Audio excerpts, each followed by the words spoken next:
Welcome back, Halftime TV viewers and subscribers. Noranda Brown here, your host, and like always, we have a big episode for you guys. The Diamond League, it's underway. It gets underway, on Saturday, the 21st of May, 2022. Again, this is the second of 13. We spoke about it yesterday. The first one happened in Doha last week. We will have the last one in Switzerland all the way in September.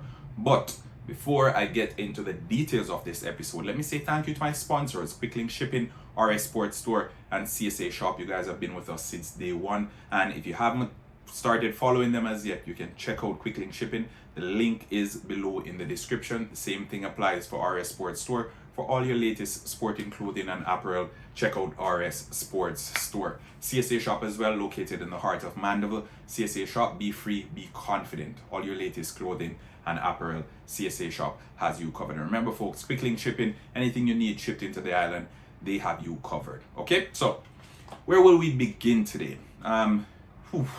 So many big topics to discuss, yet so little time. But let me start it here. Johan Blake, he takes the track on Saturday and he lines up among some good enough names, I'd like to say. Trayvon Bromell, Andre DeGrasse. Again, these are some good enough names, but not exceptional. Johan Blake is the second fastest man over 100 meters, second fastest man over 200 meters in history. Bettered only by the man himself, Usain St. Leo Bolt. So what's been happening with Johan Blake? Where did it all go wrong? If we remember correctly, it was in 2012, almost 10 years to the day, where Johan Blake set the world alight. Back then, he was only 22 years of age.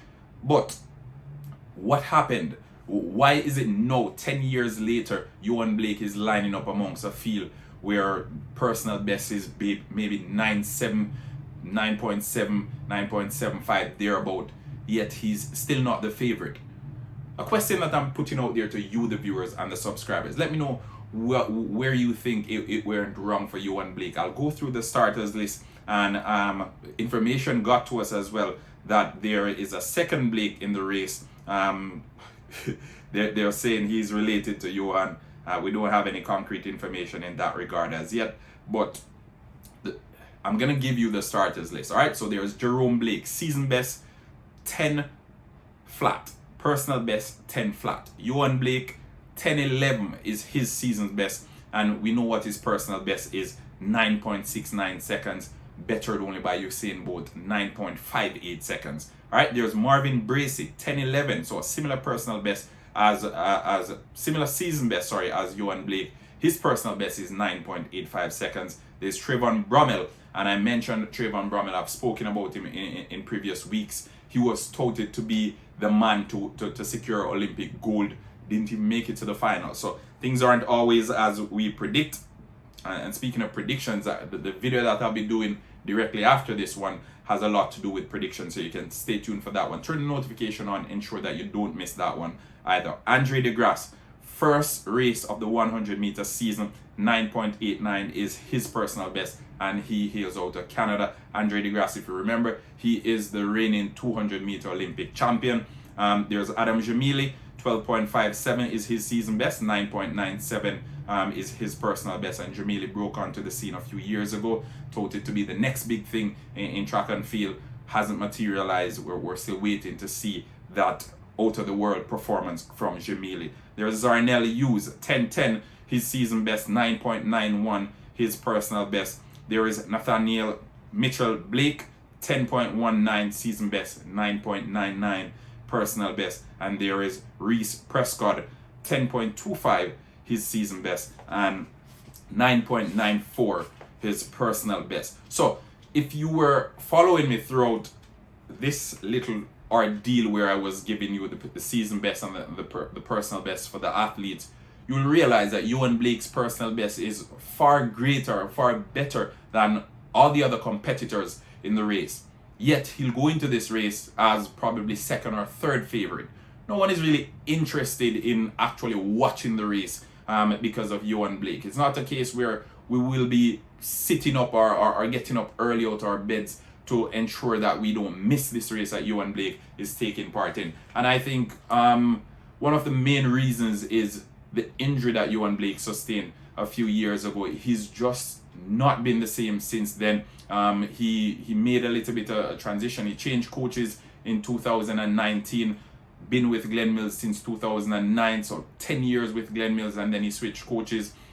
Current coach trying to get his best out of him, trying to get him back to where he once was. He switched from Johan Blake the Beast, and then it was Johan Blake the Blessed, and now it seems as if it's back to Johan Blake the Beast. So a little bit of uncertainty on Johan Blake's part, and even on the track it seems as if he's still indecisive. He's still not sure what he's for. He's not sure what his purpose is in the world of track and field. And some folks, they were bashing him when he came out and he said he felt as if Usain Bolt overshadowed him. And I could see the angle that he was coming from. Maybe overshadow isn't the best term to use, but I definitely could see the angle that he was coming from, because during that time, 22 years of age, Johan Blake at his peak, Usain Bolt at his peak. In any other time, if Johan Blake had peaked a little bit later, a little bit earlier, who knows, probably he would have been the fastest man on planet Earth at one point, but that wasn't to be. And as a matter of fact, because of this, throughout the entirety of his senior career, the only gold medal he's won is in 2011, I think, in Daegu, where I think Usain Bolt false started, or Usain Bolt had to pull out of the race, and Johan Blake ended up securing gold in the 100 meters. Otherwise, it's only been through the 4x100 meters that he's secured gold medals. Silver all the way through, because whatever he's been taking part in, Usain Bolt has been taking part in as well. And I think it's one of those things where you're disheartened. It's bittersweet, because we know what he's capable of, and we've seen his ceiling. We've seen how fast he can go. 9.69, not an easy feat. 19.26 over 200 meters, magnificent. I think Johnson's record was 1930, and Usain Bolt bettered it 1919, and Johan Blake bettered it as well, 1926. So he is capable of doing it. I think there's a big performance somewhere in there, but as it relates to the local masses and the local supporters of athletics, we are not convinced by Johan Blake, and we're still waiting to see him replicate that form he showed it's some time off now, because it's almost 10 years. Young Johan Blake, 22-year-old Johan Blake, we're still waiting to see that youngster, that person who was eager for success, that person who was eager to prove a point. We're still waiting to see that replicated.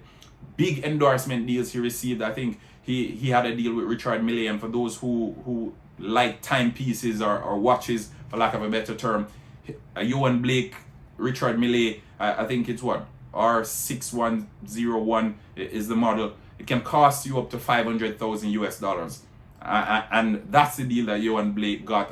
And it's the Why Be Afraid Foundation. Most of his earnings, it goes towards his foundation, which is good and it's commendable. And it's one of the things that led Richard Mille to want to collaborate with Johan Blake. And I think he is marketable. He is one of those individuals where you can endorse him. He can be the face of a brand or of an entity. But we need to see the performances back on the track. Come Saturday in the Birmingham Diamond League, Johan Blake will be lining up amongst the likes of Andre de Grasse. He'll be lining up amongst the likes of Trayvon Bromell. Johan Blake, the second fastest man on planet Earth, the second fastest man to ever grace this place we call home, will not be the favorite. And it may be surprising to some, but it's the disappointment that we've grown accustomed to since he's returned from that injury. Will he ever get back to his best? Will we ever see 22-year-old Johan Blake again? Will we see anything remotely close to the performances he gave a few years ago in London?